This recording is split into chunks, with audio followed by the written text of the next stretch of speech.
YouTube জীবনে আমার প্রথম ভিডিও কোনটা ছিল সেটা কি কেউ জানো? সেটা দেখলে এখনো তোমরা হাসতে হাসতে পাগল হয়ে যাবে আর চিন্তা করবা যে সেদিনকের লোল গেমার আর আজকের লোল গেমার কি এক। আমার ইউটিউব জীবনে কতগুলো ভিডিও ছাড়া লেগেছে, কি ভিডিও ছাড়া লেগেছে, কতখানি কষ্ট করা লেগেছে, তারপরে আজকের এই পজিশনে এসে পৌঁছাইছি সেটা আজকে তোমাদের কাছে তুলে ধরবো। আরে ভাই, ইউটিউবে কষ্ট করার পর মানুষের প্রথম যেদিন ভিডিও ভাইরাল হয় সেদিনকে সে আনন্দ করে, ফুর্তি করে। আর আমার যেদিন প্রথম ভিডিও ভাইরাল হয়েছিল সেদিন আমি সবার কাছে কেঁদে কেঁদে বাড়াইছি। কতটুকু জানো আমার ইউটিউব সম্পর্কে আর আমার ইউটিউব ক্যারিয়ার সম্পর্কে? আমার মনে আছে আমি একটা সময় প্রায় হাল ছেড়েই দিয়েছিলাম, কিন্তু একদিন সকালবেলা উঠে আমার ইউটিউব চ্যানেলে ঢুকে দেখি পুরো বুম। চলো আজকে আমার ইউটিউব জীবনের কিছু ছোট ছোট গল্প তোমাদের কাছে শেয়ার করি, যা অবশ্যই তোমাদের ভালো লাগবে। তো বেশি প্যাক না করে ছোট্ট একটা ইন্ট্রো দিয়ে আজকের ভিডিও শুরু করা যাক।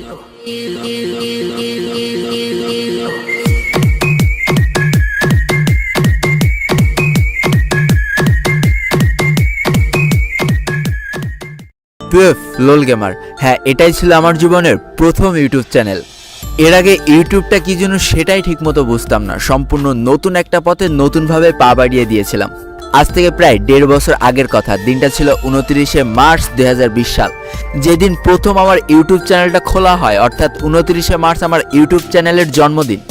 তবে একটা ছোট্ট গল্প বলে, আসলে আমার ইউটিউব চ্যানেল খোলার কাজ শুরু হয়েছিল 28শে মার্চ রাত 9টা থেকে।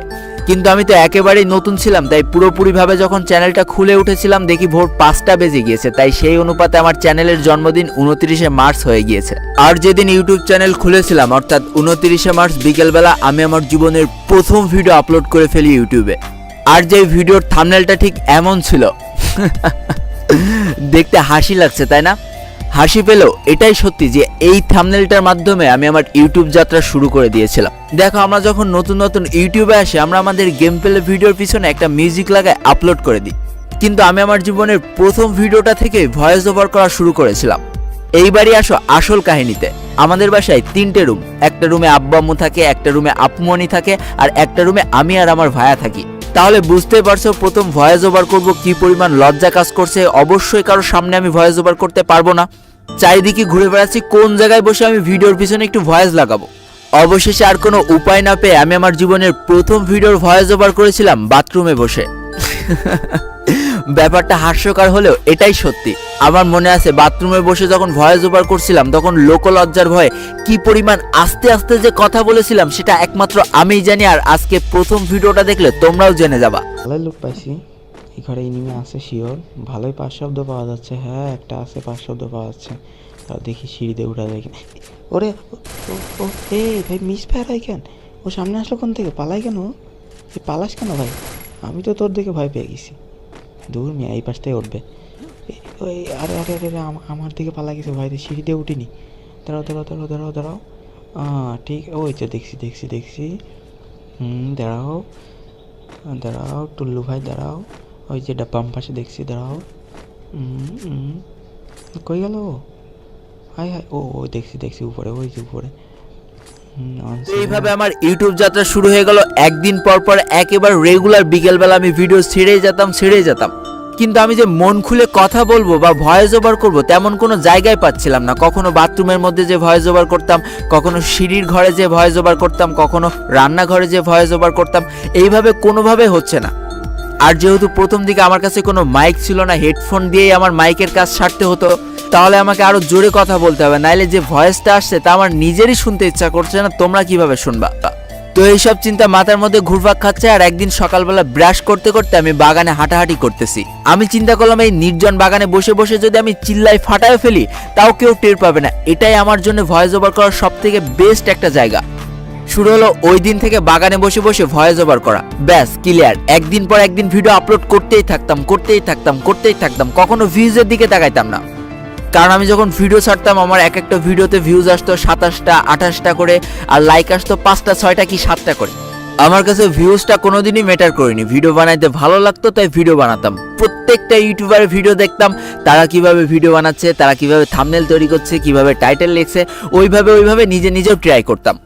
এই করতে করতে 6টা মাস কাটিয়ে দিলাম। আমি কিন্তু প্রতিদিন ভিডিও ছেড়ে গিয়েছি। ভিউজ আসতো 20টা 22টা 27টা 30টা, সর্বোচ্চ গেলে 50টা ভিউজ আসতো। সাবস্ক্রাইবার মাত্র 170টা হয়েছে। তো একটা সময় যখন হাল ছেড়েই দেবো, আমার দ্বারা আর যখন হবেই না, তখন আমাদের গেমের ভিতরে বারমুডা ম্যাপ চলে যাওয়ার একটা কথা উঠেছিল। তো ওই সময় অনেক খারাপ লাগছিল, এতদিন যে ম্যাপটা দিয়ে খেলেছি সেই ম্যাপটা হঠাৎ করে চেঞ্জ হয়ে যাবে।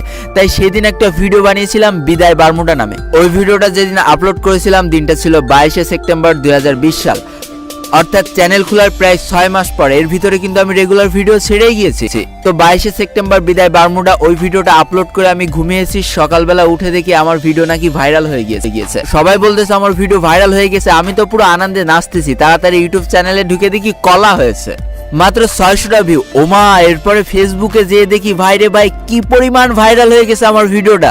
কিন্তু আমার কোনো লাভ হলো না, না আমার ইউটিউব চ্যানেলে সাবস্ক্রাইবার বাড়লো, না মানুষ আমাদের চিনলো।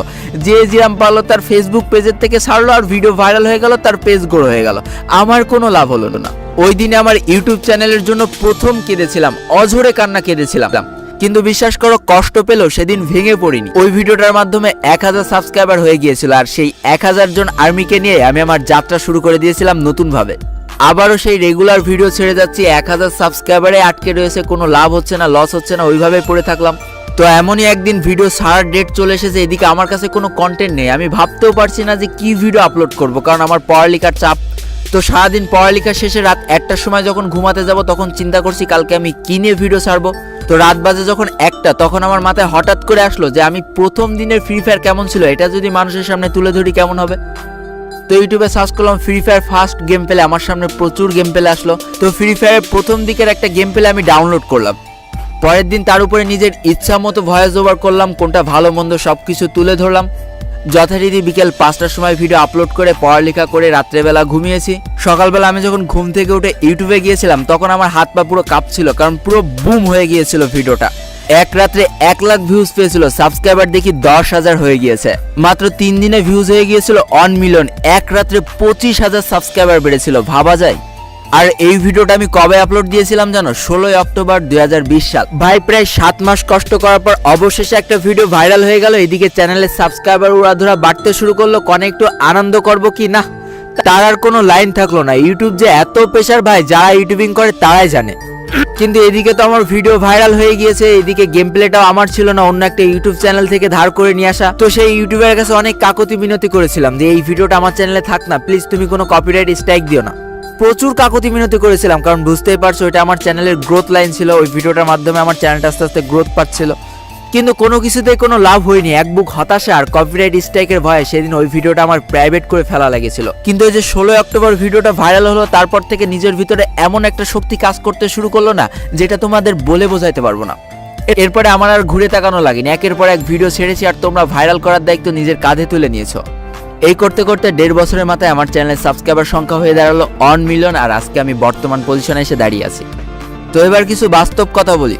বিশ্বাস করো, খুব কম মানুষের ভিতরে এমন ধৈর্য থাকে যে 6 মাস ধরে ভিডিও ছেড়ে গিয়েছে আর ভিউজ মাত্র 27টা, 30টা, 40টা। বিশ্বাস করো, কেউ আমাকে সাপোর্ট করেনি, না ফ্যামিলি আমাকে সাপোর্ট করেছে, না বাংলাদেশের কোনো বড় ইউটিউবার আমাকে সাপোর্ট করেছে, কেউ করেনি, নাথিং। জীবনে কখনো আমাকে সাপোর্ট করেনি। কিন্তু চরম একটা সত্যি কথা কি জানো? যখন আমি নিজের চেষ্টায় উপরে ওঠার চেষ্টা করেছি, অনেক মানুষ আমাকে টেনে নামানোর চেষ্টা করেছে। বাস্তবতা এতটাই কঠিন, তোমার যুদ্ধ তোমাকেই করতে হবে, কেউ তোমাকে সাহায্য করবে না। সবকিছু মুখ বন্ধ করে সহ্য করে নিতে পেরেছিলাম বলে আজকে এই জায়গায় এসে দাঁড়াতে পেরেছি। আর আমি একমাত্র সেই ইউটিউবার যার সাথে কোনো ইউটিউবার আজ পর্যন্ত কন্ট্রোভার্সি হয়নি। কারো যে কথায় আছে না, বোবার কোনো শত্রু নেই আর চোরের কোনো ধর্ম নেই, কথাটা 2 লাইনের হলেও এর মধ্যে অনেক ব্যাখ্যা আছে। তো এটাই ছিল আমার ইউটিউব যাত্রার সংক্ষিপ্ত কিছু গল্প।